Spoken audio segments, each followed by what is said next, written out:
பாலைவன பூக்கள் அத்தியாயம் 61. நாகராஜன்: இருந்தாலும் அப்பா, நீங்க ஏன் அம்மாவை அடிக்கணும்? ஒரு வார்த்தை எங்களை கூப்பிட்டு இருந்தா நாங்க வந்து உதவி செஞ்சிருப்போமே.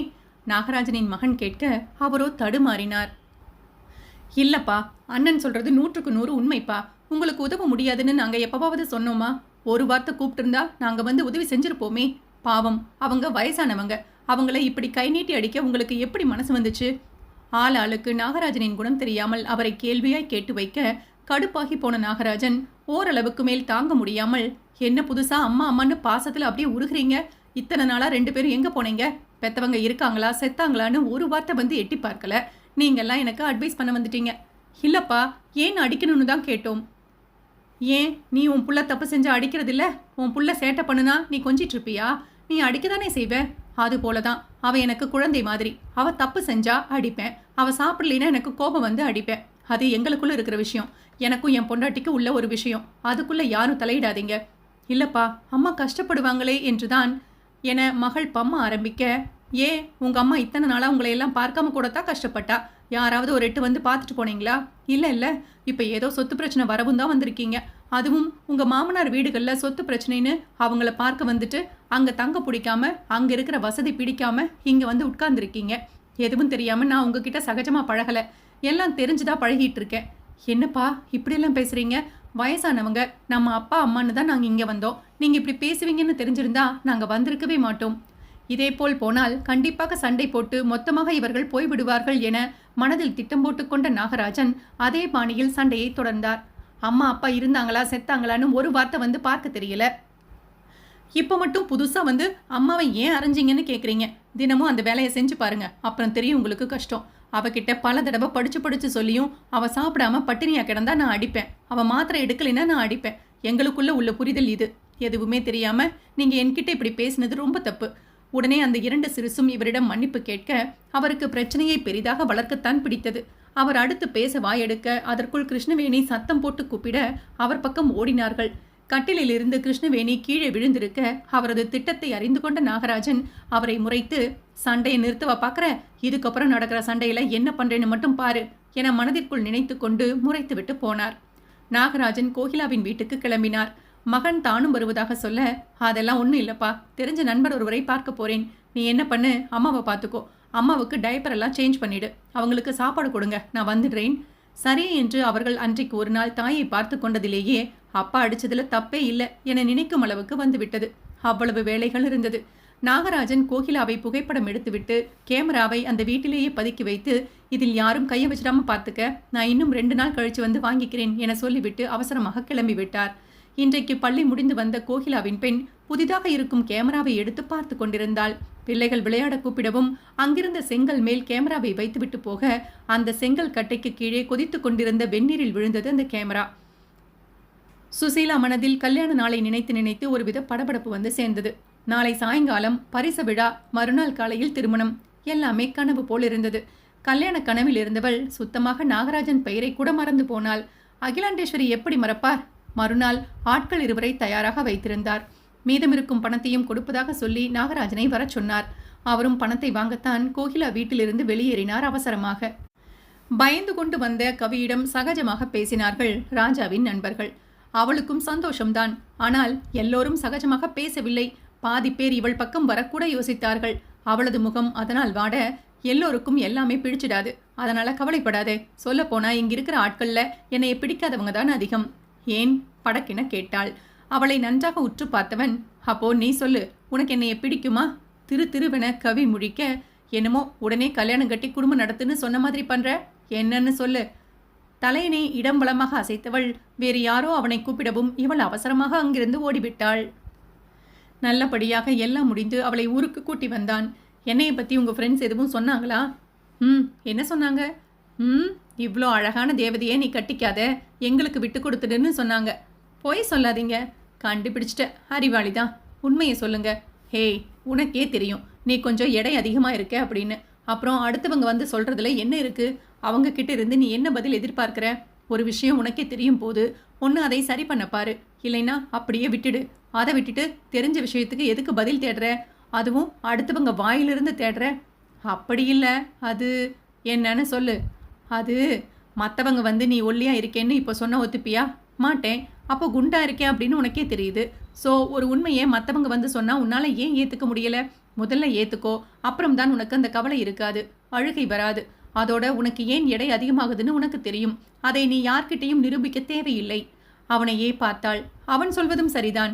இல்லாத விஷயத்தை சொல்லி யாரும் சிரிக்கவில்லை. ஆனால் ஏன் அழுகை வருது என யோசனை செய்து செய்து இனி தனது எடையை பற்றி கவலைப்படக்கூடாது என்ற முடிவோடு நீங்க ஏன் இப்படி இருக்கீங்க என்றாள். எப்படி? இது மாதிரி யோசனை பண்ணிக்கிட்டு நல்லா தானே இருக்கு. அப்புறம் என்ன? என்னையை பத்தி கனவு காணாத. அப்புறம் கஷ்டப்படுவ. உங்களை ஏன் அவங்களுக்கு பிடிக்காது? பாட்டிலோட இருக்கேன்ல, அப்போ அதை விட வேண்டியது தானே. நான் மற்றவங்களுக்காக குடிக்கல, அவங்க சொன்னதும் விடுறதுக்கு. உங்க நல்லதுக்கு தானே சொல்றாங்க. அப்போ நானும் உன் நல்லதுக்கு சொல்றேன். இப்படிப்பட்ட குடிகாரனை கல்யாணம் பண்ணிக்காத. சுயலாபம் பிடிச்ச உன் குடும்பத்தில் நீ இருக்காத. வீட்டை விட்டு ஓடி போயிடு. நெஞ்சில் கை வைத்து கொண்டாள். என்ன சொல்றீங்க நீங்க? செய்வியா இதெல்லாம் நீ? மாட்டேன். ஏன்? செஞ்சா உனக்கு தானே நல்லது. சூழ்நிலை அதே தான் கவி இங்க எல்லாருக்குமே என்றவனது மனதுக்குள் ஆறாத வடு ஒன்று உறுத்தி கொண்டிருந்தது. பூவரசி மற்றும் மணி இருவரையும் வைத்து குலதெய்வ கோவிலில் பூஜை நடந்தது. இருவரையும் பொண்ணு மாப்பிள்ளை கணக்காக நிற்க வைத்து பூஜையெல்லாம் செய்ய இருவரும் அப்படி ஒரு வெட்கப்பூரிப்பில் இருந்தார்கள். வேறு ஒரு திருமணத்திற்கு வந்த தனம் எதேச்சியாக அப்பத்தாவை பார்க்க வர அவள் கண்ணில் பட்டால் பூவரசி. வயிறெறிந்து போனார் தனம். இவளுக்கு முன்னாடி என் பையன் கல்யாணத்தை பண்ணி காட்டுறேன் என மனதிற்குள் சபதம் எடுத்துக்கொண்டார். நந்தினியின் அழுகை அந்த இரவு முழுவதும் இருக்க அடுத்த நாள் மாதவன் தானாக வந்து பேசிய போதும் நந்து அமைதியாக இருந்துவிட்டாள். பல முறை அவன் கூப்பிட கூப்பிட கோபமாக இருந்தவள் காதில் வாங்காமல் போக மகனுக்கும் மருமகளுக்கும் சண்டை என மாமியாருக்கு தெரிந்து போனது. என்னடா விஷயம் என கேட்க அவனோ வெறுமனே ரகு என சொல்லி போனான். ரகுவுக்கு என்ன என தாயார் கேட்க பதில் சொல்லாமல் மாடிக்கு போய்விட்டான். அவன் பின்னாலேயே போனவர் என்ன விஷயம் என தெரிந்ததும் ஓங்கி ஒன்று கொடுத்தார் மகனுக்கு. யார் கூட சேர்த்து வச்சு பேசுற? அறிவே இல்லப்பா உனக்கு. அவ சொக்க தங்கோ, அவளை இப்படி பேசாத. இல்லம்மா போதும், அவகிட்ட போய் மன்னிப்பு கேளு. சரிம்மா, ஆனா அந்த ரகு நீ நந்துகிட்ட பேசு சொல்லிட்டேன். இவனும் முயற்சி செய்ய இந்த முறை நந்தினி அவனை கண்டுகொள்ளும் எண்ணத்தில் இல்லவே இல்லை. நீ கொஞ்சம் இறங்கி போயேம்மா என மாமியார் சப்போட்டாவிற்கு வர, நீங்க சப்போட்டாவும் விற்க வேண்டாம், சாத்துக்குடியும் விற்க வேண்டாம், நான் பார்த்துக்கிறேன் என மூஞ்சியில் அடிக்காத குறையாக சொல்லிவிட்டாள். அதனால் மங்கை மௌத்தை சாத்தி கொண்டு போய்விட்டார். ரகுவின் விட்டுக் கொடுக்கும் மனப்பான்மையை வீட்டு ஆட்களிடம் போட்டு கொடுத்து விட்டான் மாதவன். அதன் பிரதிபலன் முத்து மண்ணெண்ணெய் கேனை தூக்கி கொண்டு நின்றார். இப்போ முடிவா ஒன்று சொல்லு, இல்லைன்னா எங்களை போனமாக தான் நீ பார்ப்ப. பிரச்சனை இல்லை, நீங்கள் முன்னாடி போங்க, நானும் பின்னாடியே வாரேன். ஆனால் நான் கொளுத்திக்க மாட்டேன். ஏன்னா உடம்பு வந்து மூச்சு விட சிரமப்பட்டு தோல் கருகி நான் சாக விரும்பல. ஒருவேளை சாகாம தப்பிச்சுட்டா வாழ்க்கை நரகம்தான். அதனால நான் ஹாஸ்பிட்டல் மருந்து குடிச்சிட்டு சாகிறேன். நீங்கள் இப்படியே கொளுத்திட்டு போய் சேருங்க என்றான். அவன் சொன்னதில் கொஞ்சம் முத்துவுக்கு பயம்தான். கருகிய உடலாகத்தான் இருந்தால் தன் நிலை என்ன என எண்ணி பார்க்க அவருக்கே பயம் வந்துவிட்டது. அதனால் வாயை மூடிக்கொண்டு போய்விட்டார். ஆனால் ரகு முடிவாக இருந்தான். இனி எந்த பெண்ணுக்கும் தன் வாழ்வில் இடம் இல்லை என. காயத்ரிக்கு 5 மாத சாப்பாடு விழா எல்லாம் நல்லபடியாக முடிந்தது. பிறக்கப் போகும் குழந்தைக்கு பெரியப்பன் என்ற முறையில் ரகு இருவருக்கும் சாப்பாடு செய்து அந்த விழாவை முன்னின்று நடத்தினான். அதற்கு வந்த மாதவன் ரகுவுடன் பேசக்கூட இல்லை. நந்தினி மாதவன் இருவரும் பேசிக்கொள்ளாமல் இருப்பதை பார்த்த ரகு என்ன ஏது என குருவிடம் கேட்டுக்கொண்டு கணவன் மனைவி இருவரையும் கூப்பிட்டு பேசிட எண்ணினான். ஆனால் அங்கு கலகம் ஆரம்பிக்கும் என அவன் கனவிலும் நினைக்கவில்லை. அத்தியாயம் 62. நீ யாருடா என் குடும்பத்து சண்டையில் தலையிட? நாங்கள் புருஷ முன்னாட்டி, இப்போ அடிச்சுக்குவோம், அப்புறமா சேர்ந்துக்குவோம். இதில் 3வது மனுஷனா நீ எந்த கருத்தும் சொல்லவே உனக்கு உரிமை கிடையாது. எதுக்கு தேவையில்லாமல் எங்கள் பிரச்சனையில் தலையிடுற? இல்லடா மாதவா, என்னால் தான் உங்களுக்குள்ள சண்டைன்னு கேள்விப்பட்டேன். அதனால தாண்டா பேச வந்தேன். இல்லை, எனக்கு புரியல ரகு. உனக்கு கல்யாணம் பண்ண முயற்சி பண்ணணும், அதுக்கு நீ ஒத்துக்கலை. இப்போ எங்களுக்குள்ள ஏதாவது சண்டைனா அதுவும் உன்னால சண்டையாக இருந்தாலும் நீ எதுக்கு அதை வந்து கேட்குற? நீ சொல்லி நாங்கள் ஏன் அதை கேட்கணும்? நாங்கள் சொல்லி நீ கல்யாணம் பண்ணுவியா? இல்லை இல்லை, அப்போ நீயும் எங்களுக்கு எதுவும் சொல்லாத. இது எங்கள் குடும்ப விஷயம். நீ எங்கள் குடும்பத்து ஆள் கிடையாது. என்னங்க இது? அவர் என் மாமா. வாயை மூடுனது நீ. எல்லாமே நீ கொடுக்குற இடம்தான். மாமா மாமான்னு தலையில் தூக்கி வச்சுட்டு ஆடினா இப்படி குடும்ப விஷயத்தில் தலையிடத்தான் செய்வான். யாரை எங்கெங்கே வைக்கணுமோ அங்கங்கே வைக்கணும். போதுங்க, வார்த்தையை விடாதீங்க. நாம் கிளம்பலாம். வா குரு, போகலாம். நீ எதுக்கு நந்தினி இப்போ இதை தள்ளி போடுற? எதுவாக இருந்தாலும் இன்னைக்கே பேசி முடிச்சிடலாம். நீங்கள் பேசுகிற வார்த்தையெல்லாம் சரியில்லை. அதை கேட்டுட்டு நிற்க வேண்டும் என்று ரகு மாமாவுக்கு தலையெழுத்தில்லை. கிளம்பலாம், அவ்வளவுதான். போதும் நந்தினி, உன் பேச்சை கேட்டு நான் அமைதியாக இருந்த வரைக்கும் போதும். அவ்வளோ கஷ்டப்பட்டு ஒரு கல்யாணத்தை நடத்த முயற்சி பண்ணிட்டு இருந்தா அதை நிறுத்துறதுக்கு 1000 வேலை பார்த்துருக்காரு சாரு. அப்போது எங்களை பார்த்தா எப்படி தெரியுது உன் மாமனுக்கு? ஏண்டா மாதவா பிரச்சனை பண்ணுற? ரகு தன்மையாகத்தான் கேட்டான். நான் பிரச்சனை பண்ணுறேனா? நீயும் நந்தினியும் பேசிக்கிட்டீங்களே, அதை கேட்டதிலிருந்து எனக்கு தூக்கமே வரலடா. அவ ஒழுங்கா தான் இருக்கா. ஆனா நீ அவளை மனசுல நினைச்சுக்கிட்டு இப்ப வரைக்கும் கல்யாணம் பண்ணாம இருக்கிற. இதை தெரிஞ்சுக்கிட்டு நான் எப்படிடா நிம்மதியா இருக்க முடியும்? என்னங்க? நந்தினி கத்த ரகுவின் கண்கள் கலங்க ஆரம்பித்தது. அதற்குள் பின்னிருந்து ஒரு குரல், அப்போ இவளை நினைச்சுக்கிட்டு தான் இத்தனை நாளா கல்யாணத்தை தள்ளி போட்டுட்டு இருந்தியா? சொல்லுடா ரகு, சொல்லு. அவனது தாய் முத்துதான் கேட்டார். ரகு வாயை திறக்காமல் நிற்க, அப்போ மாதவன் சொல்றது உண்மையா? நீதான் இந்த கல்யாணத்தை வேணும்னு நிறுத்தினியா? நீ இன்னும் இவ்வளவுதான் மனசுல நினைச்சிட்டு இருக்கியா? சொல்லுடா, என் பொறுமையை சோதிக்காத, வாய் திறந்து பேசு. தாய் அந்த கத்து கத்த அமைதியாக நிற்பதை தவிர வேறு வழி தெரியவில்லை ரகுவுக்கு. ஆக மொத்தம் இந்த பிடாரியை நினைச்சுக்கிட்டு தான் உன் வாழ்க்கையை கெடுத்துக்கிட்டு இருக்கியா ரகு? கல்யாணம் பண்ணிக்கோன்னு தினமும் உன்கிட்ட கத்துற என்ன பார்த்தா பைத்தியக்காரி மாதிரி இருக்கா? கடவுளே, இதை நான் எங்க போய் சொல்லுவேன்? அண்ணே இங்க வாங்க, நல்லா கேளுனே. என கோதண்டத்தையும் இழுத்து வந்து, உன் மருமக பேசுற பேச்ச பாத்தியா? இன்னும் உன் பொண்ணத்தான் நினைச்சுக்கிட்டு இருக்கானாம். முத்து, வீட்டுக்கு ஆளெல்லாம் வந்திருக்காங்க, கொஞ்சம் பொறுமையா பேசுமா. யார் வந்தா எனக்கு என்ன வந்தது? என் பையனோட வாழ்க்கையே இங்க கேள்விக்குறியா நிக்குது. இதுல யார் என்னத்தை கேட்டா எனக்கு என்ன வந்தது? நீ ஏன் உன் மருமகங்கிட்ட ஒரு நியாயத்தை கேளு. உன் பொண்ணுக்கு தான் கல்யாணம் ஆயிடுச்சு, அப்புறம் எதுக்கு இன்னும் அவ பின்னாடி சுத்திக்கிட்டு இருக்கா? இதனால அவங்க குடும்பத்துக்கும் பிரச்சனை, நம்ம குடும்பத்துக்கும் பிரச்சனை, எல்லாரோட வாழ்க்கையும் கேள்விக்குறியா போயிடும். என்ன ரகு இதெல்லாம் என கோதண்டம் வேறு கேட்க, ரகு சங்கடமாக தலை குனிந்து நிற்க, மாதவனும் என் மனைவியை எப்படி பிடாரி என சொல்லுவீர்கள் என முத்துவோடு மல்லுக்கு நின்றான். நந்தினிக்கு எங்கேயாவது போய் முட்டிக்கொள்ளலாமா என இருந்தது. அவளது கண்களில் இருந்து நீர் வெளியேற ஆரம்பித்தது. நந்தினி அழவும் ரகுவால் பொறுத்து கொள்ள முடியவில்லை. போது நிறுத்துங்க. எனக்கு நந்தினி சந்தோஷத்தை தவிர எந்த சந்தோஷமும் பெருசா இல்லை. எனக்கு கல்யாணம் பண்ணிக்க விருப்பமும் இல்லை. சின்ன வயசுலேருந்து அவ மேலே இருந்த ஆசை பாசம் எல்லாம் அவளுக்கு கல்யாணம் நடந்துருச்சுங்கிறதுக்காக அந்த மொத்த பாசமும் அப்படியே தொடச்சி வச்ச மாதிரி போயிடாது. அவளுக்கு கல்யாணம் நான் தான் பண்ணி வச்சேன். என் மனசுல உள்ளதை சொல்லி அவளோட சூழ்நிலையை எனக்கு சாதகமா மாத்திக்க எவ்வளவு நேரம் ஆகும் மாதவா? ஆனா நான் அதை பண்ணினேன்னா அவ அந்த காயத்திலிருந்து வெளியில வரணும்னு அவ்வளவு பண்ணினேன். ஆனா ஒரு நாளும் என்ன நான் வெளிப்படுத்திக்கல, என் ஆசையை வெளிப்படுத்தல. இல்லை, என்னைத்தான் கல்யாணம் பண்ணணும்னு கட்டாயப்படுத்தல. அவ போக்குக்கு அவ வாழ்க்கையை வாழ விட்டு தூரமா இருந்து பார்த்து சந்தோஷப்பட்டுட்டு இருக்கேன். இப்பவும் எனக்கு அவ மேல அதே பாசம் இருக்கு. அது சாகிற வரைக்கும் இருந்துகிட்டு தான் இருக்கும். அதை யாராலும் மாற்ற முடியாது. அது எத்தனை காலம் ஆனாலும் மாறாது. இப்போ நான் அவகிட்ட தப்பா பேசவும் தப்பா நடக்கவும் எந்த ஒரு விஷயமும் பண்ணல. எப்போதும் போல அவ மேல பாசமா இருக்கேன், அவ்வளவுதான். இதுல ஏன் உங்களுக்கு இவ்வளோ பிரச்சனைன்னு எனக்கு தெரியல. அப்படி அதுதான் பிரச்சனை அப்படின்னா இனி நான் நந்தினி முகத்தை கூட பார்க்கல, நந்தினி இருக்கிற இடத்துல இருக்கல என்றவன் எல்லோருக்கும் பெரிய கும்பிடாக போட்டுவிட்டு பேகை எடுத்துக்கொண்டு கிளம்பினான். முத்து கூப்பிட கூப்பிட காதில் வாங்காமல் ரகு போக, நந்தினி கடுப்போடு குருவை கூட்டிக் கொண்டு கிளம்பினால், கணவனை எதிர்பார்த்து நிற்காமல். பேருந்தில் ஏறிய நந்தினி மனதில் பழைய விஷயங்கள் எல்லாம் ஓடியது. எப்படி மாதவன் இவளது வாழ்க்கையில் வந்தான் என எல்லாமே நினைத்து ஒப்பாரி வைத்தாள். இவளின் கடந்த காலம் அடுத்த எப்பியில். சுசீலாவின் பரிச விழாவிற்கு தெருவே களை கட்டியது. தெருமக்கள் சந்தோஷமாக அவளது பரிச விழாவை நடத்த சொந்தக்காரர்கள் அதிகம் இல்லாத போதும் தெருவில் உள்ளவர்கள், அவர்களுக்கு தெரிந்த உறவினர்கள், அக்கம்பக்கம் தெருக்களில் உள்ளவர்கள் என பந்தல் நிரம்பும் அளவுக்கு ஆட்கள் இருந்தார்கள். எல்லாமே நல்லபடியாக நடந்தது. பெண் வீட்டார் என அகிலா மற்றும் தெரு ஆட்கள் சடங்கு சம்பிரதாயங்கள் செய்ய இடமே ஒரே கலாட்டாவாக கலகலப்பாக இருந்தது. சந்தோஷத்தில் திக்குமுக்காடி போனாள் சுசீலா. புடவை மாற்றி வந்து சபைக்கு வணக்கம் சொன்னவளது முகத்தில் நலுங்கு வைத்து அவளுக்கு ஆசீர்வாதம் செய்தார்கள் ஆட்கள். பிரபுவை அவனது ஆட்கள் கிண்டல் செய்ய, அவனோ சுசீலாவை வைத்தக்கண் வாங்காமல் பார்த்து கொண்டே இருந்தான். எல்லாம் நல்லபடியாக நடந்து கொண்டிருக்கும் வேளையில்தான் வந்தார் அவர்தான் நாகு. அவரை பார்த்ததும் சுசீலாவின் மொத்த சந்தோஷமும் ஒரே நொடியில் காணாமல் போனது. அன்றைய நாள் நினைவுக்கு வர மொத்த உடலும் நடுங்க ஆரம்பித்தது. ஆனால் அகிலாவோ, நான் தான் வர சொன்னேன், பணம் கொடுக்க என சொல்லி தனியாக வர சொன்னார். தன்னை வீல்சேரில் வைத்து அழைத்து வந்த பெண்ணை போக சொல்லிவிட்டு பணத்தை கொடுத்தார் நாகராஜனிடம். இந்த பணத்தை நீங்க சுசீலா கல்யாணத்துக்கு வச்சுக்கோங்க, எதுக்கு செலவு நேரத்தில் கொடுத்துக்கிட்டு என நல்லவன் வேஷம் போட, அதெல்லாம் வேண்டாம். ஏற்கனவே இந்த பிரச்சனையால தான் சுசீலா உங்க வீட்டுக்கு வேலைக்கு வந்தா. இப்போ விட்டு கொடுக்கிறவரு அப்பவே ஏன் சொல்லல? அப்படி இல்லம்மா, இப்போதானே சுசீலாவுக்கு கல்யாணம் நடக்க போகுது, செலவு நிறைய வரும், அதான் சொன்னேன். அதெல்லாம் எங்க கவலை, உங்களுக்கு ஏன் கவலை? பணத்தை வாங்கிக்கோங்க, கிளம்புங்க என பெரிய கும்பிடாக போட, ஏன் இப்படி விரட்டுறீங்க? ஆசீர்வாதம் பண்ணிட்டு போயிடுறேன். அகிலா எதுவும் சொல்லாமல் இருக்க, ஆசீர்வாதம் செய்கிறேன் என வந்து கொண்டிருந்தவரை பார்த்ததும் சுசீலாவுக்கு நெஞ்சே அடைத்து போன உணர்வு. பயத்தில் விடவிடத்து வேர்வை வழிய அமர்ந்திருந்தாள். அருகே ஆசீர்வாதம் செய்ய வர, அதற்குள் பிரபுவோ போட்டோகிராஃபரை விட்டு சுசீலாவை போட்டோ எடுக்க வேண்டும் என நேரம் கடத்த சொன்னான்.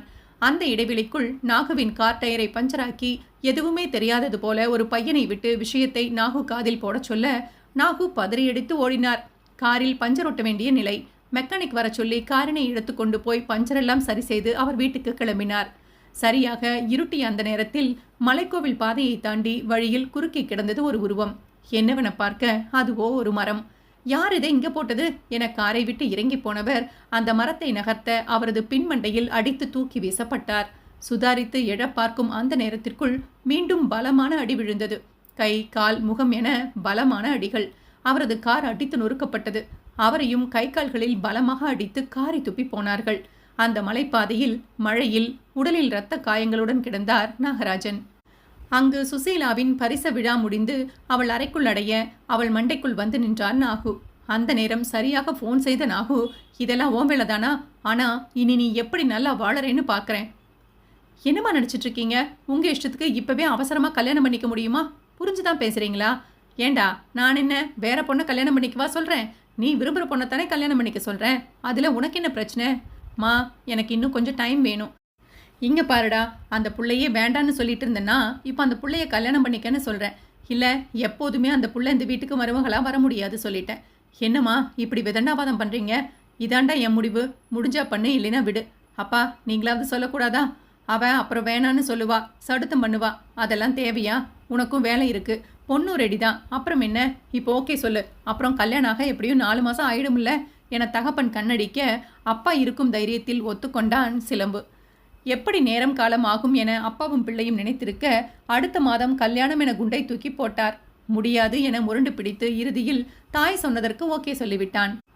அபர்ணாதான், அத்தை இப்போ சொல்கிறப்பவே நம்ம கல்யாணம் பண்ணிக்கலாம், இல்லைன்னா மனசு மாறி மறுபடியும் பிரச்சனை பண்ணுவாங்க. ஆனால் நாம் நம்ம ஆசைகளை ஒதுக்கி வச்சு நம்மோட கனவுகளுக்காக ஓடலாம் என்றாள். காதலையே சொல்லிவிட்டாள். அப்புறம் என்ன கவலை? திருமண தேதி குறிப்பதற்கு முன்பு அப்பத்தாவை பார்த்து விஷயத்தை சொல்ல வர அப்பத்தா பேசக்கூட இல்லை. உன் பேரனுக்கு கல்யாணம், மறக்காம வர, ஞாபகம் இருக்குல்ல? ஐயனுக்கு என் புருஷன் எல்லாம் முன்னுக்கு நின்று செஞ்சாரு, நீயும் வந்துடு என சொல்லி போக பூவரசிக்கு என்றைக்கு திருமணமோ அதே நாளில் திருமணத்தை வைத்திருந்தார் தனம். அப்பத்தா பார்த்த பார்வை இருக்கிறதே. ஆனால் அதையெல்லாம் கருத்தில் கொள்ளாமல் ஊரை சுற்றி எல்லோருக்கும் பத்திரிகை கொடுத்தார். தினம் உடற்பயிற்சி செய்பவளுக்கு பாதாம், பிஸ்தா, முந்திரி, புரோட்டீன் பவுடர் எல்லாம் வாங்கி கொடுத்தான் ராஜா. ஆனால் அதெல்லாம் அவளை தவிர மற்றவர்கள் வாயில்தான் அதிகம் போனது. அவனோ அவளை முறைத்து, நீ திருந்த மாட்ட என திட்டி டவுனில் உள்ள ஜிம் ஒன்றில் சேர்த்துவிட அங்கு போட சொன்ன டிஷர்ட், லெகின்ஸுக்கு அக்கப்போர் கட்டி அடித்தாள் கவி. அதற்கே ராஜதுரைதான் மூச்சை போட்டு பேச வேண்டி இருந்தது. அடுத்ததாக அங்கு சொன்ன உடற்பயிற்சி எல்லாம் ஒரு நாள் செய்துவிட்டு மொத்தமாக ஜிம்முக்கு முழுக்கு போட்டு வீட்டிலேயே அமர்ந்து கொண்டாள். அதற்கு ராஜா செய்த பதில் வினையில் அவளாகவே ஜிம்முக்கு ஓடினாள். மறுநாள் ஜிம் போக மாட்டேன் என சொன்னவளை தனது வீட்டுக்கு வர சொல்லி அவன் முன்பு அவனது அறையில் இருக்கும் உபகரணங்களை வைத்து உடற்பயிற்சி செய்ய சொல்லி அவளை வைத்தக்கண் வாங்காமல் குறுகுறு பார்வை அவன் பார்க்க அதில் அலறியடித்து ஓடிவிட்டாள் கவி. பூவு மற்றும் மணிவேல் இருவரும் தங்களது கல்யாண கனவுகளில் இருந்தார்கள். சிலம்புவுக்கு கல்யாணம் என அறிந்து கொண்டாலும் அதை பற்றி கண்டுகொள்ள கூட இல்லை. அந்த நேரத்தில் மணிவேலை கட்ட பஞ்சாயத்து வேலைக்கு வர சொல்லி அவனது பழைய முதலாளி கூப்பிட்டு அனுப்பினார். அத்தியாயம் 63. அபர்ணாவின் தந்தை தனது மகளுக்கு தெளிவாக சொல்லிக் கொடுத்தார். அவங்க 1000 தான் சொன்னாலும் அதையெல்லாம் நீ காதில் வாங்கிக்கிட்டு செய்யணும்னு அவசியமே இல்லை. கல்யாணம் முடிஞ்சதுன்னா உன் புருஷனையும் உன் கைக்குள்ளே வச்சுக்கிட்டு உனக்கு ஆக வேண்டிய வேலையை பார்த்துக்கோ. கொஞ்சமும் கருணை காட்டுறேன்னு அவங்க சொல்கிறதுக்கு ஒரு தடவை நீ ஆமாசாமி போட்டா வருஷம் பூரா, வாழ்க்கை பூரா நீ அவங்களுக்கு ஆமாஞ்சாமி தான் போடணும். உன்னோட கனவை நோக்கிய பயணத்தில் உன்னை காலெடுத்து வைக்கவே முடியாது என செல்ல மகளுக்கு சேதாரம் ஏதும் வந்துவிடக்கூடாது என முன்னெச்சரிக்கையாக அறிவுரைகளை அள்ளித்தளித்திருந்தார் அன்பான அப்பா. அவர் பேச்சை கேட்டுக்கொண்ட அபர்ணா காதலனிடம் தனது கனவை குறித்த அனைத்தையும் சொல்லிவிட்டாள். அவனும் முரணாக எதுவும் சொல்லவில்லை. நாட்கள் நெருங்கிட ஆரம்பித்தது. அவசர அவசரமாக நிச்சயத்தை செய்து முடித்து அடுத்த திருமணத்திற்காக காத்திருந்தார்கள் அபர்ணா சிலம்பு ஜோடி. பூவரசியின் திருமண நாளில்தான் சிலம்புவுக்கும் திருமணம். ஏற்பாடுகள் எல்லாம் ஏகபோகமாய் இருக்க பூவரசி வீட்டுக்கு பத்திரிகை வைக்க கூட போகவில்லை சிலம்பு வீட்டு ஆட்கள். பூவரசி அதை பற்றியெல்லாம் கவலைப்படாமல் தனக்கும் மணிவேலுக்கும் நடக்கப் போகும் திருமணத்திற்காக காத்திருந்தாள். மணிவேல் தனது முதலாளி முன்பு நின்றிருந்தான். என்ன மணி, பழைய மாதிரி எந்த தொழிலுக்கும் வரமாட்டேன்ற? எப்பவாவது கூப்பிட்டா கூட வரலைன்னா எப்படி? இல்லைண்ணே, கல்யாண வேலை தலைக்கு மேலே கிடக்கு. கல்யாண வேலை காரணமா இல்லை கல்யாணம் பண்ண போகிற பொண்ணு காரணமா? அப்படி இல்லைண்ணே, இந்த நேரத்தில் ஏதாவது பிரச்சனை வந்து போலீஸ் கேஸ்னு போனால் நல்லா இருக்காது. அதான் மாட்டிக்காமல் ஒரு வேலையை முடிக்கத்தானே உன்னை கூப்பிடுற. கண்டிப்பாக எதுவும் ஆகாது. ஒரே ஒரு கலவரம்தான், சின்ன உண்ணாவிரத போராட்டம். அதுக்கு மட்டும் ஆள் சேர்த்து கொடு போதும். இல்லைண்ணே என தலையை சொரிந்தான் மணி. என்ன மணி, இதுக்கு இப்படி யோசிக்கிற? கல்யாணத்தை வச்சுக்கிட்டு ஏதாவது பிரச்சனைனா ஒன்றும் பண்ண முடியாதுல்ல. கல்யாணத்துக்கு பணம் எப்படியும் வேணுமே. இந்த உதவியை செஞ்சுட்டு போயேன். பணத்துக்கு என்ன பஞ்சம் வந்தது? அதெல்லாம் பிரச்சனை இல்லைண்ணே. சரி, அப்போ மூஞ்சில் அடிச்ச மாதிரி முடியாதுன்னு சொல்ற. எவ்வளவு நீயும் நானும் பண்ணியிருக்கோம். அண்ணன் அண்ணன்னு சொன்ன அதெல்லாம் சும்மா வாய் வார்த்தையா? சங்கடமாக தலையை சுரிந்த மணி வேறு வழியே இல்லாத காரணத்தால் சரி என சொல்லிக்கொண்டு தனது ஆட்களுக்கு போனை போட்டு சொன்னான். சரியாக இவனது திருமணத்திற்கு ஒரு நாள் முன்பு அந்த கலவர கூட்டம் இருந்தது. பூவரசியிடம் இது போன்ற வேலையை செய்ய மாட்டேன் என முன்பே சொல்லியிருந்தான். ஆனால் சூழ்நிலை காரணமாக சரி என சொல்ல வேண்டிய நிலை. ராஜதுரையோடு டவுனுக்கு போன கவி தனது இடையில் ஏற்பட்ட மாற்றத்தில் வேறு சில உடைகளை எடுத்துக்கொண்டு வீட்டுக்கு வந்து சேர்ந்தாள். அக்கம் பக்கமும் அவளது இந்த நிலையை பார்த்து பொறாமைப்பட, ராஜதுரையோ அதை இன்னும் ஏற்றும் விதமாக அவளது தோளில் கையை போட்டுக்கொண்டு செல்ஃபி எடுக்கிறேன் என அவளை படுத்தி எடுத்தான். சார், கொஞ்சம் தள்ளி நில்லுங்க. ஏன் செல்ஃபி எடுக்க 7 ஸ்டெப்ஸ் போகணுமா நான்? சார், கொஞ்சம் சங்கோஜமாக இருக்கு. இதுக்கே இப்படின்னா நாளைக்கு கட்டிக்கிட்டு என்னடி பண்ணுவேன்? பூசணிக்கால கறியெல்லாம் பண்ண தெரியும் சார். சாம்பார் கூட வைப்பேன் என அசட்டுத்தனமாக சொன்ன அந்த அற்ப பதரை கடுப்பாக பார்த்துவிட்டு செல்ஃபியும் வேண்டாம், ஒரு மண்ணும் வேண்டாம் என போய்விட்டான் ராஜதுரை. அவன் நகர்ந்த பிறகுதான் அவன் என்ன கூறினான் என அறிந்ததும் கையை இடுப்பில் வைத்துக்கொண்டு முறைக்க, கார் கண்ணாடியில் அவளை பார்த்ததும் சிரித்து கொண்டே போனான். குண்டுவுக்கு வந்த வாழ்வு பாத்தியா என ஒரு ஆள் பேச, என்ன வாழ்வு வந்து என்ன பிரயோஜனம்? குடிகாரன் கூட எத்தனை வருஷம் அவன் வாழ்ந்துட முடியும்? அவனுக்கு ஏதாவது வியாதி இருக்கும். அதான் இவளை பிடிச்சி கல்யாணம் பண்ணி வைக்கிறதுக்கு ஒத்துக்கிட்டாங்க. இல்லைனா வசதியான ஆளு, பார்க்க நல்லா இருக்கான், அவன் ஏன் இவளை போய் கல்யாணம் பண்ணிக்க போறான்? இந்த மாதிரியான பேச்சுக்களை எல்லாம் இந்த திருமண செய்தி ஆரம்பித்த நாளிலிருந்து கேட்டுக்கொண்டிருக்கிறாள் கவிதா. அதையெல்லாம் ஓரம் தள்ளிவிட்டு அவள் பாட்டுக்கு உள்ளே போக, அவளது தங்கையும் அதையே தான் சொன்னாள். அவனுக்கு ஏதும் வியாதி இருக்கும் என. அவனுக்கு வியாதி இருக்கோ இல்லையோ, முதலில் அவன் ஏன் குடிக்கிறான்? அவனது குடியை நிறுத்த முடியுமா என்ற வழியை கண்டறிய நினைத்தாள் கவிதா.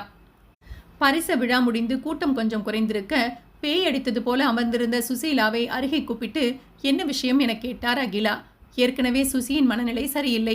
காரணம், நீதான் என்னை இப்படி பண்ணின, அதுக்கு உன்னை பழி வாங்குற. அன்னைக்கு நீ இருந்த போட்டோ என்கிட்ட தான் இருக்கு.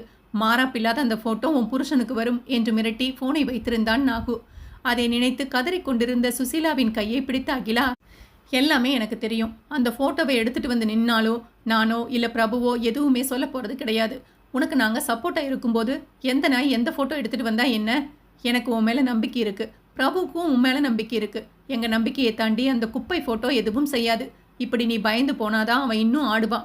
அவன் என்ன பண்றான்னு நானும் பாக்குறேன். அந்த போட்டோவை வச்சு இன்னொரு தடவை மிரட்டினா நான் போலீஸ்கிட்ட சொல்லி அவனோட மொத்த ஜாதகத்தையும் எல்லாருக்கும் சொல்லிடுவேன். நீ கவலைப்படாத, நான் பாத்துக்கிறேன். நீ கல்யாணம் பண்ற வழியை பாரு. இல்லம்மா, அந்த போட்டோ பார்த்தா பிரபு என்ன நினைப்பார்? பிரபு கூட இத்தனை நாள் பழகி இருக்க, உனக்கு தெரியாதா? அமைதியாரு, விடிஞ்சா கல்யாணம். தயவு செஞ்சு கொஞ்சமாவது சந்தோஷமாயிரு. உன் சந்தோஷம் போனா எல்லோரோட சந்தோஷமும் போயிடும். உன் வாழ்க்கை நல்லா இருக்கும் சுசீலா, எல்லாத்தையும் மறந்துடு. அகிலா 1000 வார்த்தைகளை சொன்னாலும் மனதில் பயம் இருந்து கொண்டே இருக்க, இரவெல்லாம் தூங்காமல் கொட்ட கொட்ட விழித்தே கிடந்தாள் சுசீலா. நாகராஜன் தனது மகனிடம் இது ஒரு ஆக்சிடென்ட் என சொல்லியதோடு சரி, மற்ற எந்த விஷயத்தையும் சொல்லவில்லை. மருத்துவமனையில் தங்கி இருந்தவர் மறுநாள் ஒரு திருமணத்திற்கு போக வேண்டும் என சொல்ல, முடியாது என மருத்துவர்கள் அவரை அங்கேயே தங்க சொல்லிவிட்டனர். எப்படியும் கோகிலாவிடம் இருக்கும் கேமராவை வாங்கி அதில் இருக்கும் மெமரியை இழுத்தால் போதும் என்ற எண்ணத்தில் நாகராஜன் காத்திருந்தார் வீட்டுக்கு போவதற்காக.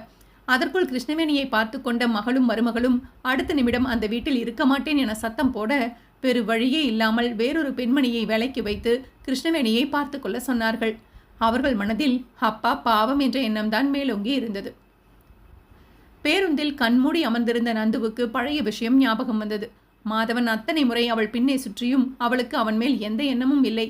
அந்த நேரத்தில்தான் நந்தினி வேலை பார்க்கும் இடத்தில் அவளுக்கு தொல்லை கொடுத்த ஒருவன் இப்பொழுது மாதவன் அவனது போட்டி என அறிந்து கொண்டு நந்தினியை போட்டு படுத்தி எடுத்தான். அவளிடம் ஆசை வார்த்தை பேசி அன்பாக இருப்பதாக அத்தனை முறை சொல்லி தொல்லை கொடுத்து கொண்டே இருக்க, அவன் வீட்டு ஆட்களும் அவளிடம் திருமணம் பற்றி பேசினார்கள். அதிலிருந்து எப்படி தப்பிப்பது என்று தெரியாமல் அவர்களது வீட்டு ஆட்களையும் கோபத்தில் நந்தினி கத்திவிட்டு போக, அவனும் அதற்கு இவளிடம் கத்தினான். இவளது வேலையில் 1000 குறை சொன்னான். மற்றவர்களிடம் இவளை பற்றி தவறாக சித்தரிக்க ஆரம்பித்தான். மாதவனை இவள் பின்னே சுற்ற வைப்பது இவள்தான். இவளது திட்டம்தான் முதல் கணவனை காதலித்து திருமணம் செய்து கூட்டிப்போய் அவனை கொலையும் செய்துவிட்டாள் என இல்லாததையும் பொல்லாததையும் எல்லாம் சொன்னான். பழி வாங்குவதற்கு தகுந்த நேரம் பார்த்து கொண்டிருக்க அப்படி ஒரு நாளும் வந்தது. அவர்கள் வேலை பார்க்கும் இடத்தில் முதலாளி வருகிறார் என எல்லாவற்றையும் சரியாக வைத்து கணக்கு காட்டி கொண்டிருந்தனர். அன்றைக்கு வேண்டுமென்றே நந்தினி வேலை பார்க்கும் பிரிவில் கணக்கு காட்ட வர அவர்களை அடுத்தடுத்து என வர சொல்லி நேரத்தை கடத்த ஆரம்பித்தான். நேரம் கடக்க வயதான பெண்மணி ஒருவரோ கிளம்பிவிட நந்தினி தான் அங்கிருந்தாள். முதலாளி கிளம்பும் நேரத்தில் இறுதியாக நந்தினியை அழைக்க அவரும் கணக்கு பார்த்துவிட்டு போய்விட்டார். இவளும் எல்லாவற்றையும் எடுத்து அவளது இடத்தில் வைத்து சரி செய்து கொண்டிருக்க வந்து சேர்ந்தவனும் அவளிடம் தவறாக நடக்கும் முயற்சி செய்ய அவளோ கத்தி கதறி ஓடி வந்தால் வெளியே. எங்கடி போயிடுவே நீ? எங்க போனாலும் என்கிட்ட மாட்டித்தான் ஆகணும். இன்னையோட உன்னை அனுபவிச்சுட்டு அப்படியே சாகடிச்சுடுறேன், செத்து போடி என காம போதையில் இருந்தவன் வாய்க்கு வந்தபடி உளறி அவரிடம் தவறாக நடக்க முயல அவளோ அங்கிருந்தவற்றையெல்லாம் தூக்கி அடித்து அங்கிருந்து ஓட ஆரம்பித்தாள். அவனும் அவளை துரத்த கத்தி கதறிக்கொண்டு அங்கிருந்த கதவு பக்கம் நின்றவள் கதவை அந்த தட்டு தட்ட யாருமே இல்லை. அங்கு கதறிக்கொண்டே கைக்குப்பி அவனிடம் கெஞ்ச ஆரம்பித்தாள். எதுக்குடி இப்போ இவ்வளோ சீன் கிரியேட் பண்ற? முன்னாடியே கல்யாணம் ஆனவதானே, புருஷன் கூட இல்லை, அப்புறம் என்ன? நீயா ஒத்துழைச்சா நிம்மதியா வாழ்ந்துட்டு போகலாம். அதை விட்டுட்டு அடம் பிடிச்சிட்டு இருக்கிற. முதல்ல உன்னை கல்யாணம் பண்ணணும்னு தான் நினச்சேன், அப்புறம் தான் யோசித்தேன். உன்னை கல்யாணம் பண்ணுறதுக்கு ஃப்ரெஷ்ஷாக ஒருத்தைய கல்யாணம் பண்ணிக்கலாம், உன்னை வச்சுக்கலாம்னு. என்ன சொல்கிற? என கிட்ட வர அவள் கத்தி கதறி அங்கிருந்து நகர்ந்து அவனது முகத்தை தன்னிடமிருந்து பிரிக்க அவனோ அவளை நெருங்க சரியாக அந்த நேரத்தில்தான் கதவை யாரோ வெளியிலிருந்து இடித்தார்கள். தொடர்ந்து கதவை இடித்து கொண்டே இருக்க உள்ளே இவளது தலைமுடியை கொத்தாக இழுத்து பிடித்தவன் அவள் மேல் படர ஆரம்பிக்க அவள் கதறி அவனை தள்ளிவிட்டாள். ஒரு நேரத்திற்கு மேல் கதவில் ட்ரில்லர் மிஷின் கொண்டு ஓட்டை விட அது வழியாக தாழ்பாலை திறந்து கொண்டு உள்ளே வந்தான் மாதவன். எப்பொழுதும் சீக்கிரம் வெளியேறும் அவள் வராமல் இருக்க உடன் பணிபுரியும் நந்துவின் தோழியிடம் என்ன ஏது என கேட்கலாம் என பார்க்க அவளும் இன்றைக்கு வேலைக்கு வரவில்லை. மற்ற ஆட்களிடம் விசாரித்து ஒரு வழியாக அவளுக்காக மாதவன் வெளியே காத்திருக்க கதவை தட்டும் சத்தம் கேட்டுத்தான் அவனும் பக்கத்தில் இருந்த தச்சு வேலை செய்யும் ஆட்களிடம் ட்ரில்லர் மிஷினை வாங்கி கொண்டு ஓடி வந்தான். ஒரு வழியாக அவளை காப்பாற்றி தன்னோடு நிறுத்தி கொண்ட மாதவன் அவளது முகம் கை கால் என ஆராய்ந்து தன் சட்டையை கழற்றி அவள் மேல் போட்டுவிட்டு அவளை தன்னோடு அணைத்து கொண்டான். அந்த நேரத்தில் அவளோ அவனது தோளில் சாய்ந்து அந்த கதறல் கதறினாள். எதுவும் இல்லை நந்து, எதுவுமே இல்லை, எதுவும் இல்லை, நீ அழாத, நீ அழாதமா என அத்தனை ஆறுதல் சொல்ல அப்பொழுதுதான் சுய நினைவுக்கு வந்து கண்ணை துடைத்து கொண்டு கொஞ்சம் தள்ளி நின்றாள். மாதவன் இருந்த கடுப்புக்கு எதிரே நின்றிருந்தவனை போட்டு பொளக்க அவன் இவனை அடிக்க என இடமே கலைபரமாக பக்கத்தில் இருந்த ஆட்கள் போலீஸுக்கு போனை போட்டார்கள். போலீஸ் ஸ்டேஷன் பக்கத்து தெரு என்பதால் அடுத்த 4 நிமிடத்தில் போலீஸ் வந்து சேர நந்தினியோ அழுது கொண்டே இருந்தாள். வேறு வழியில்லாத மாதவன் அவள் தன் மனைவி, திருமணம் செய்து கொள்ளப் போகும் பெண் என சொல்ல போலீஸ்காரர்கள் நம்பவில்லை. மாதவன் தன்னுடைய தாய்க்கு போனை போட அவரும் நிலைமையை உணர்ந்து ஆம் என சொல்லி பேசி முடிக்க பிரச்சனை முடிந்தாலும் அவன் மேல் போலீஸ் கேஸ் போட நந்தினியை வழக்கில் இழுக்க வேண்டாம் என எத்தனை முறை மாதவன் சொல்லியும் போலீஸ் அதற்கு ஒத்துவரவில்லை. பின்பு மாதவன் தான் தனக்கு தெரிந்த ஆட்களை எல்லாம் வைத்து பேசி தன்னை தாக்க வந்தான். முன்பகை என அத்தனை காரணங்களை அடுக்கி அத்தனை சாட்சிகளை ரெடி செய்து நந்தினி மேல் வழக்கெதுவும் இல்லாமல் அவளை பத்திரமாக அந்த வழக்கில் இருந்து மீட்டெடுத்தான். ரகு இதெல்லாம் அறிந்து துடித்து போனான். அவனும் பக்கபலமாக நின்றான். ஆனாலும் ஊர்வாயை மூட முடியவில்லை.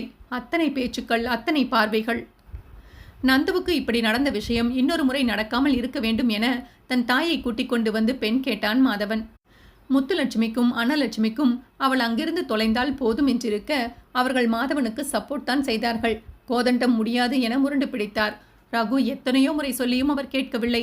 கடுப்பான மாதவன் இந்த வாய்ப்பை தவறவிடக்கூடாது என கோதண்டத்தின் முன் நின்று, உண்மையிலேயே உங்க மனைவி இருந்திருந்தாங்கன்னா உங்க பொண்ணை இப்படி கஷ்டப்பட விட்டுருக்க மாட்டீங்க. ஒருத்தன் உங்க பொண்ணு மேல தப்பா கை வைக்கிறான்னு சொல்லியும் கூட நீங்க அவ பாதுகாப்பான இடத்துல இருக்கணும்னு விரும்பல. ஒரு அப்பாவா இருந்து நீங்க அவளுக்கு என்ன செஞ்சீங்க? உங்களை விட சின்ன பொண்ணுதான் நந்து. தப்பு செஞ்சிட்டா நான் இல்லைன்னு சொல்லல. உங்க ஜாதி மதத்தை தலையில தூக்கி வச்சு ஆடி நந்தினியோட இத்தனை கால வாழ்க்கையை கெடுத்து வச்சிருக்கீங்க. அவளுக்கும் ஆசை பாசம் இருக்கும். உங்க மனைவியோட நீங்க சந்தோஷமா வாழ்ந்த மாதிரி அவ புருஷனோட வாழ்ந்தாளா? வாழ்ந்த கொஞ்ச வாழ்க்கையில அவ என்ன சுகத்தை கண்டிருப்பா? என்ன சந்தோஷம் அவளுக்கு கிடைச்சிருக்கும்? ஒரு அப்பாவா இருந்து இது கூட பார்க்க முடியல. அடுத்த ஆம்பளைக்கு இருக்கிற ஒரு எண்ணம் கூட உங்களுக்கு இல்லை. இதே உங்க தங்கச்சி இந்த மாதிரி ஒரு நிலைமையில இருந்தா இப்படித்தான் இருப்பீங்களா நீங்க? இல்லை உங்க அம்மா இப்படி ஒரு நிலைமையில இருந்தா என்ன பண்ணியிருப்பீங்க? உங்க தாயை இன்னொருத்தன் தப்பா தொட்டா அமைதியா பார்த்துட்டு இருப்பீங்களா? இல்லை பாதுகாப்பா இருக்கணும்னு நினைப்பீங்களா? எனக்கு தெரிஞ்சு அவங்களாவது இப்போ உங்களுக்கு பொண்ணை நடந்துக்கிறாங்க. நீங்கள் அவங்களுக்கு அப்பாவை என்னைக்கும் நடக்கலை. அவங்க ஆசையை ஏற்றுக்கிட்டு கல்யாணமும் பண்ணி வைக்கல. இப்போ அவங்களுக்கு சப்போர்ட்டாகவும் நிற்கலை. ஆக மொத்தம் நீங்கள் ஒரு நல்ல அப்பா கிடையாது. நீங்கள் இன்னொரு தடவை நந்தினியை குறை சொல்லாதீங்க. இப்போ அவள் கல்யாணம் பண்ணிக்கிட்டா, அதனால் என்ன ஆக போகுது? அவளுக்கும் அவளோட குழந்தைக்கும் ஒரு பாதுகாப்பு கிடைக்கும். நாளைக்கு அவள் இல்லைன்னா அந்த குழந்தை அனாதையாத்தான் நிற்கும். நீங்கள் யாரும் இதை பார்க்க போகிறது கிடையாது. இந்த வார்த்தையில்தான் நந்தினிக்கும் உண்மை உரைத்தது. தான் இன்று இல்லாமல் போயிருந்தால் பிள்ளையின் நிலை என்ன என. அதனால் மாதவன் பேசவும் மறுத்து பேசாமல் நின்றாள். நான் என் நந்துவையும் என் பிள்ளையையும் பார்த்துக்கிறேன் என அத்தனை பேர் முன்பு சொல்லி மாதவன் பேச, அக்கம் பக்கத்து வீட்டு ஆட்கள் என அனைவரும் அதையே சொல்ல, அப்படித்தான் நந்தினி மாதவன் இருவரது திருமணமும் நடந்தது. ஆனால் அதை சாதகமாக வைத்துக்கொண்டு நந்தினியை நெருங்கக்கூட இல்லை மாதவன். நந்தினி, உனக்கு ஒரு பாதுகாப்பான இடம் இருக்கும் என மாதவன் சொல்ல, ரகுவும் அதனை சப்போர்ட் செய்தான் இவர்களது திருமணத்திற்கு. ரகு போய் பேசவும் தான் கோதண்டம் ஓரளவுக்கு இறங்கி வந்தார். ஒரு வழியாக திருமணம் எல்லாம் முடிய கொஞ்ச நாட்கள் அவன் அத்தனை அன்பையும் செலுத்தி திருப்பிக் கொடுக்கும் விதமாகத்தான் அவர்களுக்குள் தாம்பத்தியம் என்ற அடுத்த நிலைக்கு போனார்கள். அதுவரை அவளை வகை வகையாக காதல் செய்தான் மாதவன். கவிதைகள் பேசினான். காதல் மொழிகளில் அவளை குளிர வைத்தான். அவளை பத்திரமாக பார்த்து கொண்டான். நந்தினி கொஞ்சம் கொஞ்சமாக பழைய காயங்களை எல்லாம் மறந்துவிட்டு நடமாட ஆரம்பித்தாள். அப்படிப்பட்டவன் மறுபடியும் வேதாளம் முருங்கை மரம் ஏறிய கதையாக அவளுக்கு காயத்தை பரிசளித்துக் கொண்டிருக்கிறான். எல்லாவற்றையும் நினைத்து பார்த்த நந்தினி ஒரு வழியாக வீடு வந்து சேர்ந்தாள். இந்த முறை எத்தனை சமாதானம் செய்தாலும் நந்து இறங்கி வரமாட்டாள் என தெரிந்தே அதை பற்றி பேச்சுவார்த்தையை மொத்தமாக மூடி வைத்து கொண்ட மாதவனும் அமைதியாக இருக்க, நந்தினி ஒரு பக்கம் பேசாமல் அவள் உண்டு அவள் வேலை உண்டு என இருக்க, இடையில் அல்லாடியது என்னவோ மங்கையர்க்கரசிதான். 2 பேரையும் விட்டு கொடுத்து போங்க என சொல்ல, இதை பற்றி பேச வேண்டாம் என 2 பேரும் மங்கையிடம் சொன்னார்கள்.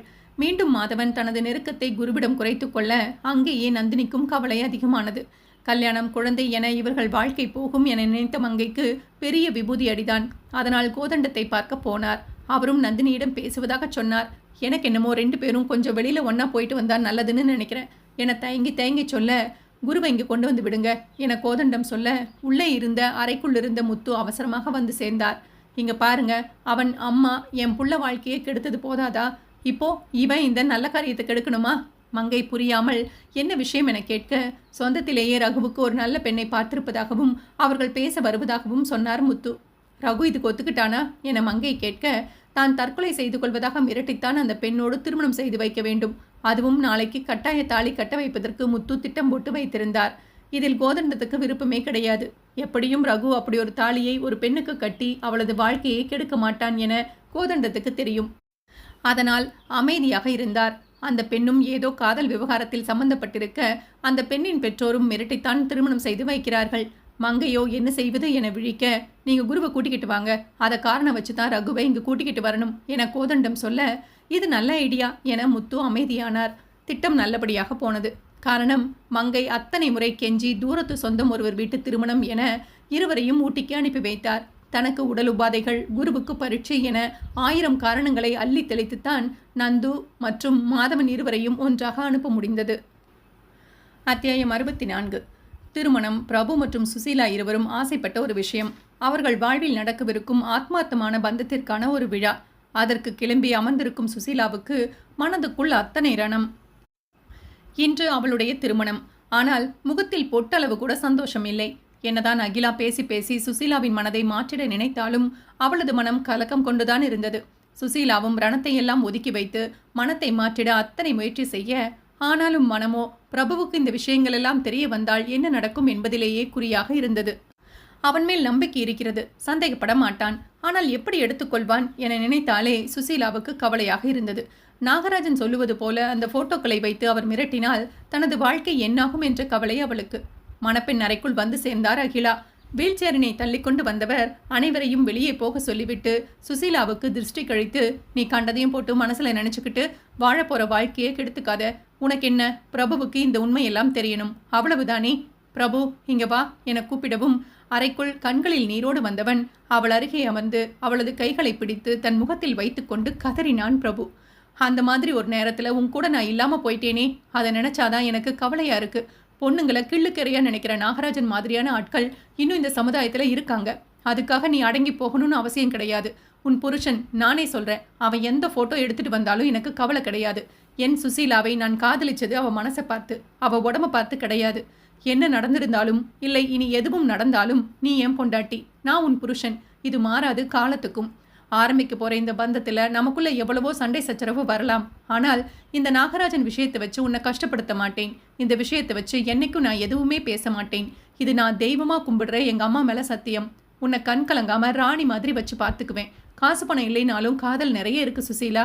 தயவு செஞ்சு கண்டதையும் நினைச்சு பயந்துகிட்டு இருக்காம நம்மளோட வாழ்க்கைக்கான இந்த நாளை சந்தோஷமா கொண்டாடு. நானே உன் கூட உறுதுணையா இருக்கிறப்போ இனி யார் என்ன சொன்னா என்ன? எனக்கு தெரியும் சுசீலாவை பத்தி. எல்லோருக்கும் அவ நிரூபிக்கணும்னு அவசியமே கிடையாது என சொல்ல சுசீலாவும் அவனது தலையை கட்டிக்கொண்டு கதறினாள். அகிலாவும் மற்றவர்கள் வருகிறார்களா என அவசர அவசரமாக இருவரையும் கண்களை துடைத்துக் கொண்டு கிளம்பச் சொன்னார். போட்டோ ஷூட் எல்லாம் முடிய சரியான நேரத்திற்கு மணப்பந்தலில் இருவரும் அமர வைக்கப்பட்டனர். சுசியின் பயமெல்லாம் குறைந்ததா என்று கேட்டால் பயத்தை விட அதிக நம்பிக்கை இருந்தது பிரபுவின் வார்த்தைகளை கேட்டதற்கு பின். ஆனாலும் பார்வை நாகராஜன் திருமண பந்தலில் எங்கேயும் அமர்ந்திருக்கிறாரா என பார்க்க அவர் இல்லை. அகிலாவோ அவர் மருத்துவமனையில் இருப்பதாக சொல்ல நிம்மதியாக சந்தோஷமாக கடவுளை வணங்கி முத்துப்பல் தெரிய புன்னகையுடன் வருங்கால கணவனிடமிருந்து தாலியை வாங்கி கொண்டால் தலை குனிந்து வணக்கம் சொல்லி. வெட்கங்கள் அவளை சூழ்ந்திருக்க மங்கள நாணை அவளது கழுத்திலிட்டு முடிச்சிட்டான் பிரபு.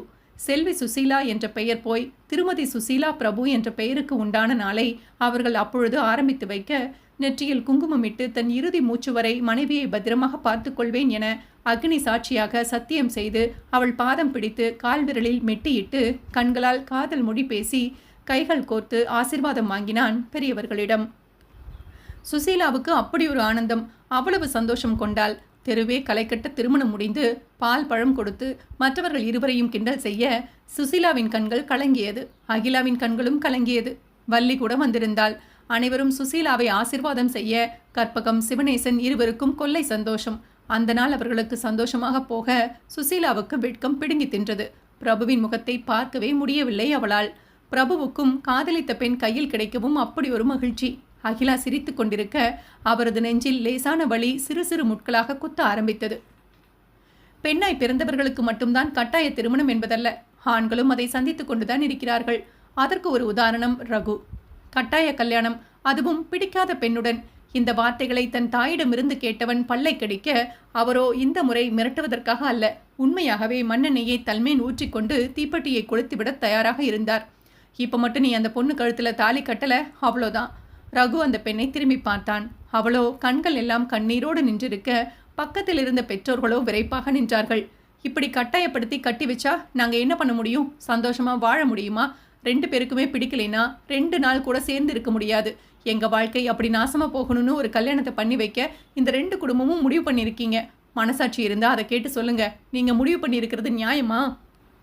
அதிகம் பேசாத ரகு, எங்களோட முடிவு இதுதான். உனக்கு விருப்பம் இருந்தாலும் இல்லைனாலும் நீங்கள் பண்ணித்தான் ஆகணும், முத்து கராராக சொன்னார். உங்களோட பிடிவாத குணத்துக்கு நான் ஆள் இல்லைம்மா. உங்களுக்கு எத்தனை முறை சொல்கிறது? இதெல்லாம் சரியாக வராது. ஏன் என்னை புரிஞ்சுக்காம என் மனசை நோகடிச்சிட்டே இருக்கீங்க? நீ மட்டும் எங்கள் மனசை புரிஞ்சுக்கிட்டு நடந்துக்கிறியா? பெத்த பிள்ளைக்கு ஒரு கல்யாணம் பண்ணி வைக்கணும்னு ஆசைப்படுறது அவ்வளோ பெரிய தப்பா? எந்த பொண்ணை பார்த்தாலும் உனக்கு அமைய மாட்டேங்குது. இப்போ நாங்களே ஒரு பொண்ணை பிடிச்சு வச்சுருக்கோம். தாலியை கட்டிட்டு நீ எங்கே வேணுனாலும் போ. முட்டாள்தனமாக பேசாதீங்கம்மா. இது ஒன்றும் விளையாட்டு இல்லை, ஒரு பொண்ணோட வாழ்க்கை. தாலியை கட்டினாலும் நாங்கள் 2 பேரும் மனசு ஒத்து போய் வாழ போகிறது இல்லை. 2 நிமிஷம் கூட ஒன்றா இருக்க மாட்டோம். அப்படி இருக்கும்போது எங்கள் 2 பேருக்கும் இப்படி ஒரு கல்யாணம் தேவையே இல்லை. இன்னொரு தடவை என்ன கட்டாயப்படுத்தாதீங்க. நீ மட்டும் இப்போ தாலி கட்டலைன்னா இந்த பொண்ணை இப்போவே கிணத்துல தள்ளி சாகடிச்சிடுவாங்க என முத்துலட்சுமி மிரட்ட, அன்னலட்சுமி அதெல்லாம் வேண்டாம் முத்து, எதுக்கு பிள்ளைக்கு விருப்பம் இல்லாததை பண்ணுற?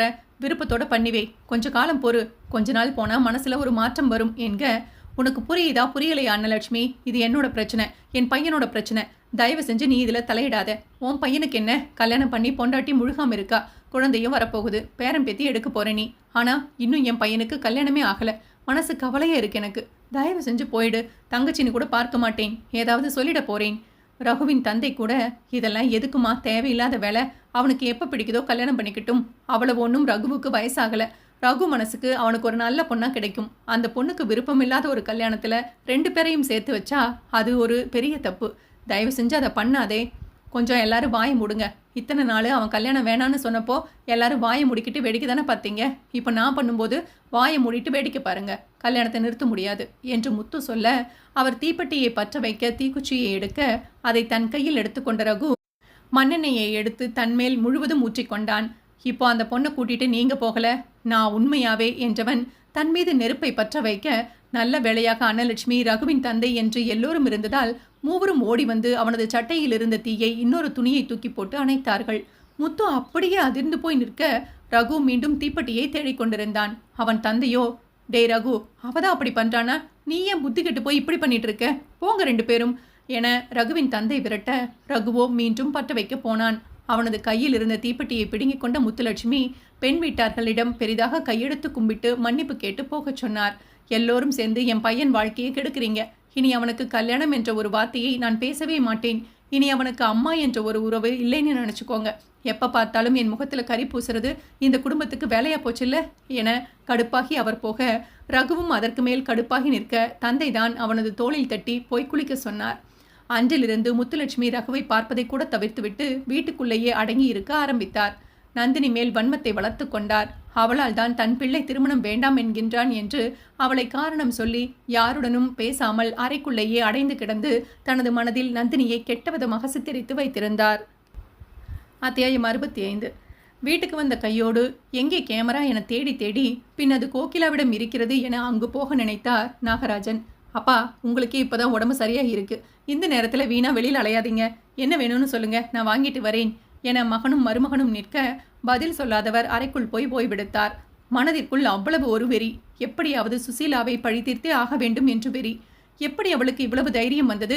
அந்த எச்சக்கலை நாய்க்கு இவ்வளவு தைரியத்தை கண்டிப்பா அந்த அகிலாவும் பிரபுவும் தான் கொடுத்திருப்பாங்க. அவளுக்கு இருக்கு. இனி கல்யாணம் பண்ணிட்டா மட்டும் நிம்மதியா வாழ்ந்துடலான்னு நினைக்கிறாளாவ. அவ அழணும், தினம் தினம் அழணும் என மனதிற்குள் சபதம் எடுத்துக்கொண்டு கால் கொஞ்சம் சரியாவதற்கும் மகன் மகளது குடும்பம் வீட்டை விட்டு போவதற்கும் காத்திருந்தார். அங்கு கோகிலாவின் மகள் அடிவாங்கி அழுது தீர்த்தாள். உடலெல்லாம் வலி எடுத்தது. அம்மா, சத்தியமா இனி பண்ண மாட்டேன் என எவ்வளவு முறை சொல்லியும் அந்த மனுஷன் கேமரா எங்கேன்னு கேட்டா நான் என்னடி சொல்லுவேன்? இதே மாதிரி கேமரா வாங்க எவ்வளவு செலவாகுமோ என அக்கம் பக்கத்து வீட்டு பையன்களிடம் கேமராவை காமிக்க சொல்லி எவ்வளவு என பார்க்க விலையை பார்த்து நெஞ்சு வலியே வராத குறைதான். அவர்கள் இந்த ஜென்மம் முழுவதும் சம்பாதித்தால் கூட லட்சத்திற்கு மேல் எல்லாம் அவர்களால் கண்டிப்பாக கண்ணில் பார்க்க முடியாது. கோகிலாவின் எண்ணம் அப்படி இருக்க 2 லட்சம் கொடுத்து எப்படி அந்த கேமராவை வாங்கி நாகராஜனுக்கு கொடுக்க முடியும்? பக்கத்து வீட்டு பெண்மணியிடம் புலம்பித்தல்ல அவரோ அதே மாதிரி ஒரிஜினலாக நாமையே கொடுக்கணும், கொஞ்சம் டூப்ளிகேட் கொடுத்துடலாம், எவ்வளோ ஆகும்னு நான் கடையில் கேட்டு சொல்கிறேன் என்று விட்டு போனார். அந்த விலையும் சும்மா இல்லை. 50,000க்கும் மேல் இருக்க நெஞ்சில் கை வைத்து அமர்ந்து விட்டாள் கோகிலா. நடப்பது நடக்கட்டும், பார்த்து கொள்ளலாம் என. பிரபுவும் சுசீலாவும் எந்தவித குழப்பமும் இல்லாமல் எந்தவித துயர நினைவுகளையும் நினைத்து பார்க்காமல் தங்களது இல்லற வாழ்க்கையில் அடியெடுத்து வைத்தனர். தாம்பத்தியம் என்பது வெறும் உடல் மட்டுமல்ல, மனமும் சேர்ந்தால் மட்டுமே அது முழுமையடையும் என்று அன்றுதான் கண்டு கொண்டாள் சுசீலா. மென்மையிலும் மென்மையாய் தன்னை கையாண்டவனை கணவனாக பெறுவதற்கு எத்தனை தவங்கள் செய்தேனோ என எண்ணும் அளவுக்கு அவளை கவனித்துக் கொண்டான் பிரபு. ஆசைக்காக மனைவியை தொட என்றுமே பிரபுவுக்கு எண்ணமில்லை. அளவான ஆசை, அளவுக்கு அதிகமான காதல், அளவோடு காமம் என்று மனைவியை மஞ்சத்தில் மனம் நிறைய வைக்க, அவள் அவனது உடல் நிறைய வைக்க இருவரும் சந்தோஷமாக அந்த திருமண நாட்களை கொண்டாடி தீர்த்தார்கள். புது ஜோடிகளை அகிலாவின் வீட்டிற்கு வரவைத்து விருந்து வைத்ததோடு கற்பகம் வீட்டு விருந்து முடிந்து காலனி தெருவில் மொத்தமாக எல்லோரும் சேர்ந்து அவளுக்கு விருந்தொன்று வைக்க சந்தோஷத்தில் உள்ளம் கூத்தாடி போனாள் சுசீலா. அதன் பிறகு வெளியில் ஊர் சுற்றி வாருங்கள் என 1 வாரத்திற்கு வெளியூர் போவதற்கு ஏற்பாடெல்லாம் கற்பகம் செய்து கொடுக்க சந்தோஷமாக பிரபுவுடன் கைகோர்த்து தன் இளமை காலத்தில் கிடைக்காத, தன் சிறு வயதில் கிடைக்காத பல சந்தோஷங்களை கணவனின் கைப்பிடித்து அவனின் கை செலவுக்குள் தன்னுடைய சந்தோஷத்தையும் அவனுடைய சந்தோஷத்தையும் பார்த்து கொண்டு காதல் உலகில் இருவரும் சிறகடித்து பறந்து கொண்டிருந்தனர். அவர்களது சிறகுகளை வெட்டத்தான் நாகராஜன் கங்கணம் கட்டி கொண்டு திரிந்தார். உடம்பு சரியாகி வர கோகிலா வீட்டுக்கு போகலாம் என்று நாகராஜன் ஒற்றைக்காலில் நிற்க, மருமகளோ கிருஷ்ணவேணி எடுத்துக்கொண்டிருந்த மாத்திரையின் கவரை கொண்டு வந்து தன் கணவன் முன்பும் நாத்தனார் முன்பும் நீட்டிட அனைவரும் சேர்ந்து அதற்கு பதில் கேட்டனர் நாகராஜனிடம். அது கர்ப்பம் கலைப்பதற்கான மாத்திரை. அது எப்படி இங்கே வந்தது? அதுவும் ஏன் கிருஷ்ணவேணி எடுத்துக்கொண்டிருக்கிறார் என கேட்க, இது என்ன புது செய்தி என்று அதிர்ந்து போனார் நாகராஜன். இல்லை பூவு, இன்னொரு தடவை நான் இப்படி பண்ண மாட்டேன். அவள் பின்னே கெஞ்சிக்கொண்டே வந்தான் மணிவேல். உன்கிட்ட எத்தனை முறை நான் சொன்னேன், இனிமே இந்த கட்ட பஞ்சாயத்து அடித்தடி எல்லாம் வேணான்னு கொஞ்சமாவது கேட்டியா? என்ன பண்ணி வச்சுட்டு வந்திருக்கேன்? நம்ம கல்யாணத்தை வச்சுக்கிட்டு உனக்கு இதெல்லாம் தேவையா? சத்தியமாக சொல்கிறேன் பூவு, நானே எந்த பிரச்சனைக்கும் போகலை. பசங்க தான் குடிச்சிட்டு பிரச்சனை பண்ணிட்டானுங்க. வழக்கம் போல் எனக்கு ஃபோனை போடவும் எனக்கு என்ன பண்ணுறதுன்னு தெரியலை. என்னதான் இருந்தாலும் நம்ம கூட பழகின பசங்க, அவங்களுக்கு நாம் உதவி செய்யாமல் விட்டால் என்னத்துக்கு ஆகிறது? இன்னும் 1 வாரத்தில் நமக்கு கல்யாணம். ஆனால் நீ இன்னும் இப்படியே பண்ணிட்டு இருந்தா என்ன பண்ணுறது? என் அப்பாவுக்கு இந்த விஷயம் எல்லாம் தெரிஞ்சால் இந்த கல்யாணத்தை நிறுத்திடுவார். நீ கட்ட பஞ்சாயத்து பண்ணி போலீஸ் வரைக்கும் போயிட்டு வந்திருக்க. ஜெயிலில் அடைச்சி வச்சிட்டா என்ன பண்ணுவேன்? அதெல்லாம் தான் நம்ம ஆளுங்க பார்த்துக்கிட்டாங்கல்ல, எல்லாருமே வெளியே வந்துட்டோம். நீ ஏன் இப்போ இவ்வளவு பெருசாக கவலைப்பட்டு இருக்க? கவலைப்பட்டு தானே ஆகணும். என்னோட வாழ்க்கையை உன் கையில் ஒப்படைச்சிருக்கேன். அதை நீ எப்படி கொண்டு போகிறேன்னு தான் இருக்கும் நம்ம மிச்ச சொச்ச வாழ்க்கை. இங்கே பாரு மணி, காதல் வேற, கல்யாணம் பண்ணிக்கிட்டா வாழ்கிற வாழ்க்கை வேற. நிறைய புது புது விஷயங்கள் நம்ம வாழ்க்கையில் நடக்கும். எல்லாத்துக்கும் நீ தயாராக இருக்கணும். அது பிரச்சனையாக இருந்தாலும் சரி, சந்தோஷமாக இருந்தாலும் சரி, அதையெல்லாம் நாம் 2 பேரும் சேர்ந்து தான் சமாளிச்சாகணும்.